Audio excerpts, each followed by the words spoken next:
Oh, did you? Yeah, it was beautiful, wasn't it? Well, come back in October, my friend. We're having that event. It's going to be awesome. Yeah.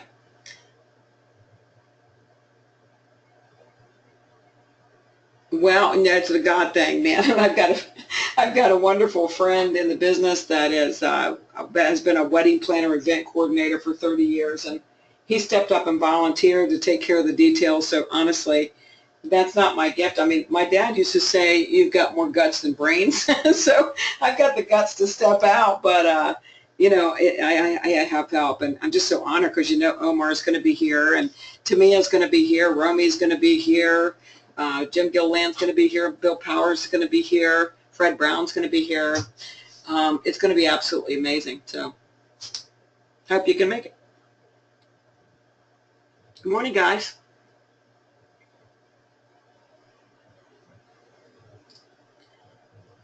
Yeah, it's going to be fabulous.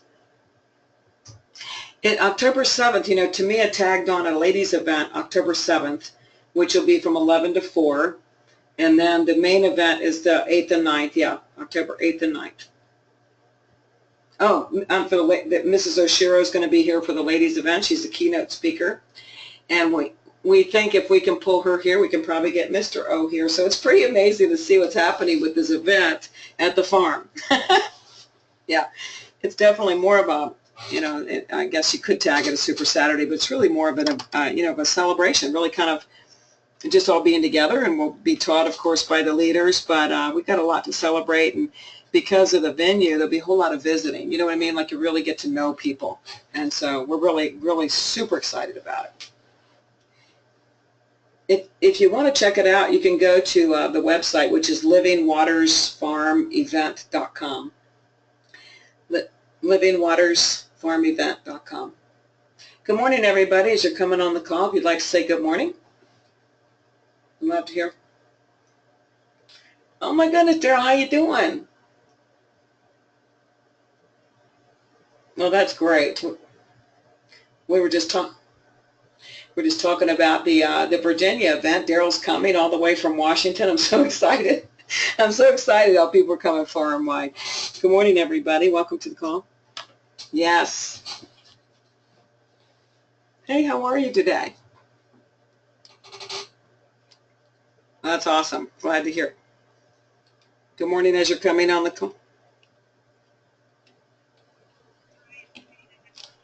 Well, there she is. How you doing, Juanita? Oh, good. That's great. Good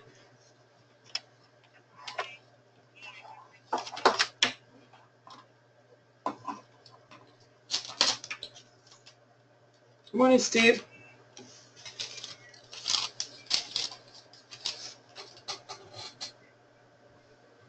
Good morning. How are you today? I couldn't be better. If I were any better, I couldn't stand myself. So I'm just going to stick with that, right?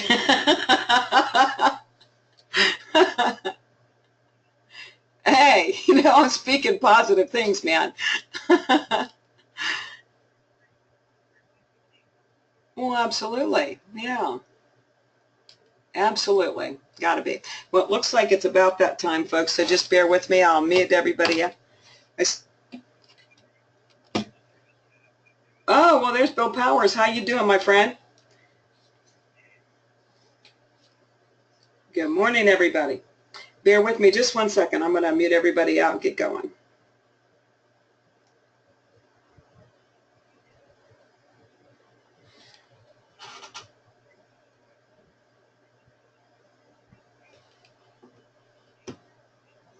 Well, good morning again, everybody. This is Lynn Gardner. Welcome to the Team Excellence Call, and I'm calling in from beautiful Virginia. I heard some good reports about visits that were made to Virginia. The weather was magnificent. It's a little bit different now. We've hit that humidity stage, and I promised myself I wouldn't whine today, so it doesn't matter that it's 160 degrees and it's humid, okay?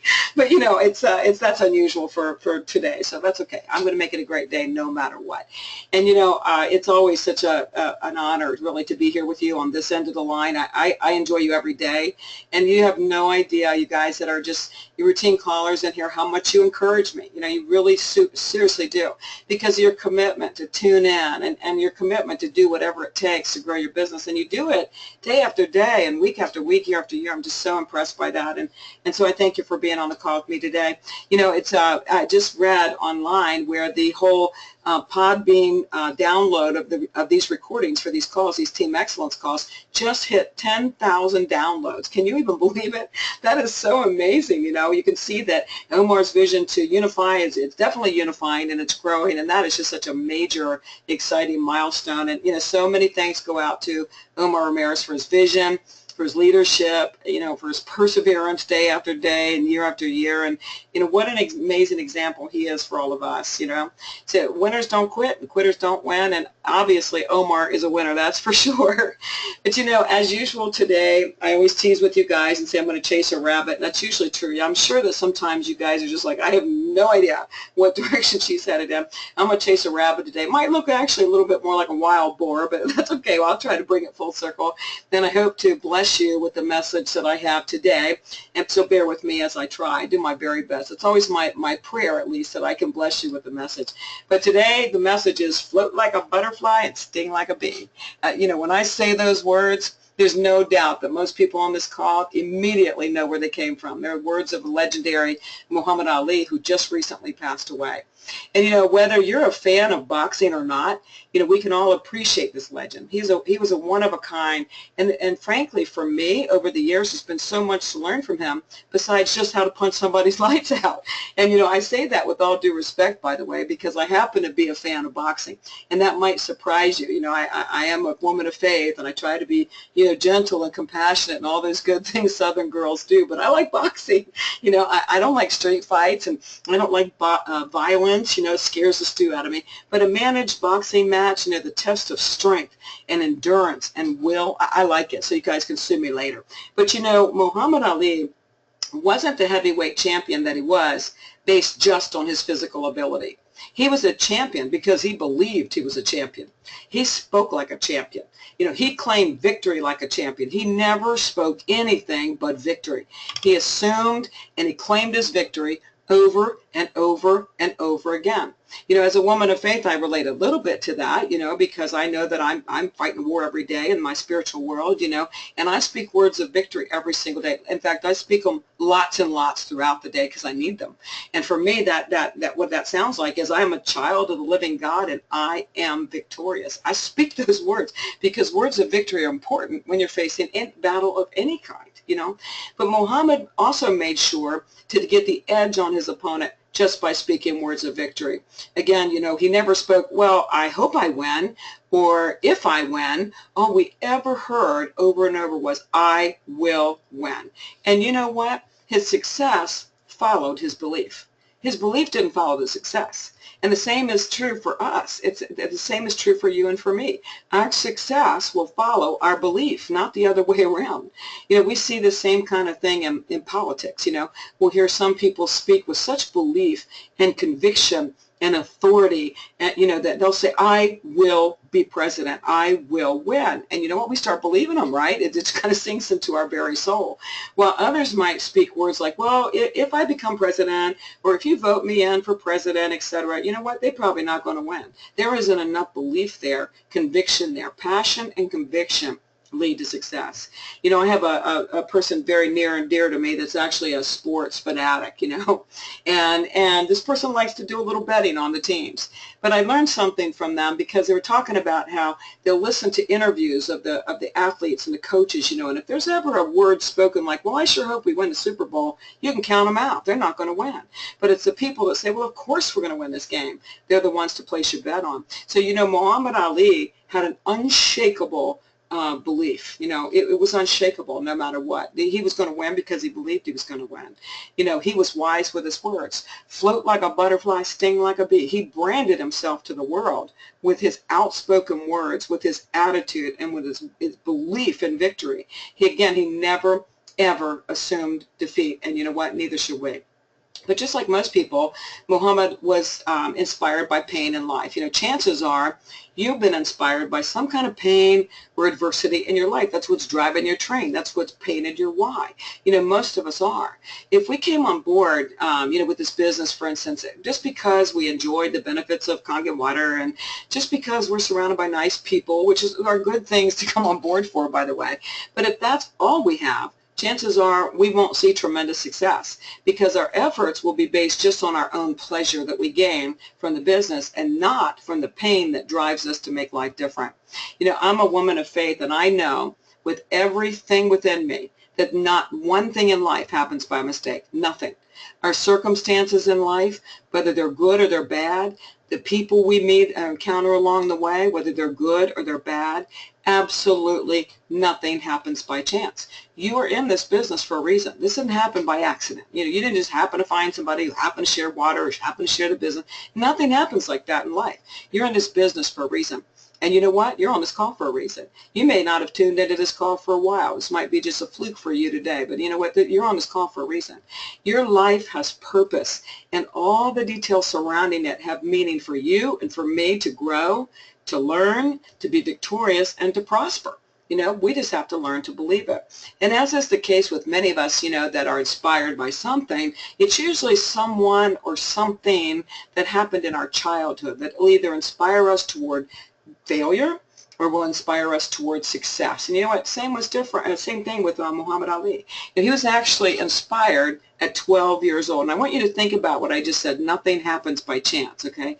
At 12 years old, somebody stole his red and white Schwinn bicycle. This was his prized possession, okay? 12-year-old boy. And he did report it to the police. And when he was reporting it, he vowed that when he found who stole his bike, he was going to kick his tail. Well, isn't it something that the police officer that he reported this to was also a boxing trainer?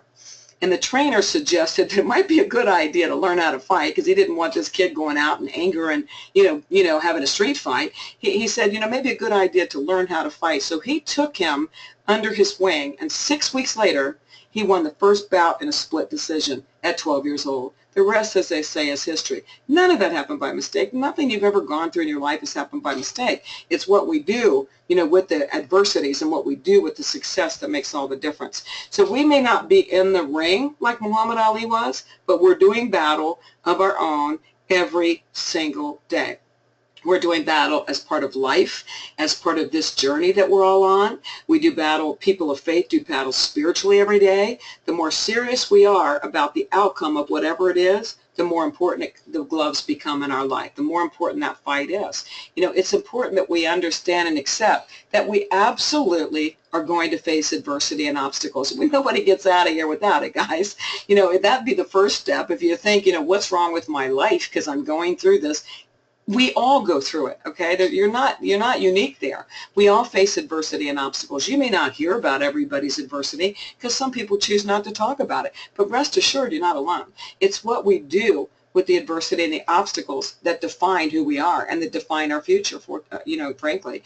Unfortunately, if we don't learn to float like a butterfly and sting like a bee, if we don't learn to speak our victory, believe in our victory, claim our victory, you know what? We'll quit just before success. And unfortunately, so many do. Just on the brink of greatness, people will quit because they never learned how to float like a butterfly, sting like a bee. So these words, float like a butterfly, sting like a bee, applied to Muhammad and really to his tactic or to his talent or to his strategy, if you will. But you know what? They can apply to us too.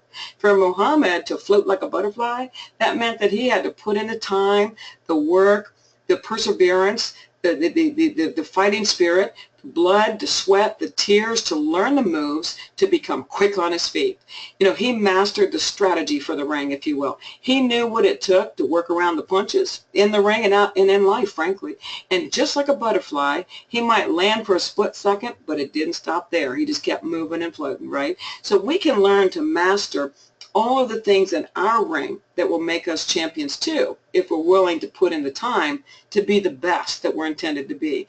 Time to learn from others, time conditioning through practice, time facing opposition, time to be on calls, time to attend events, perseverance, pain, adversity, belief. We all need to float like a butterfly in business, and it takes work. If you think somebody like Muhammad Ali got to the top and succeeded as a heavyweight champion, you think he got there without pain? You got to go through the pain, guys. That's step number one. If you're not willing to go through the pain that it takes to grow, call it a day. We've got to put in everything that it takes. And then there's the sting like a bee.